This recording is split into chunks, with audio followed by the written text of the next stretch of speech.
সকাল থেকেই রাজধানী ঢাকা ও দেশের বিভিন্ন অঞ্চলে ছিল মেঘে ঢাকা। দিনের শুরুতেই বৃষ্টির আশঙ্কা করা হচ্ছিল। এমন পরিস্থিতিতে আবহাওয়া অধিদপ্তর দেশে ১১ জেলার জন্য ঝড় বৃষ্টির সতর্কবার্তা দিয়েছে।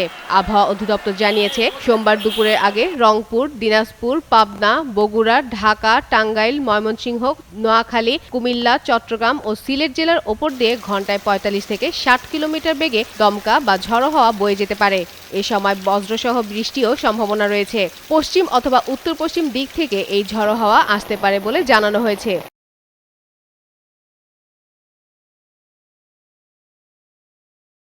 এ কারণে সংশ্লিষ্ট এলাকায় নদীবন্দরগুলোকে ১ নম্বর সতর্ক সংকেত দেখাতে বলা হয়েছে।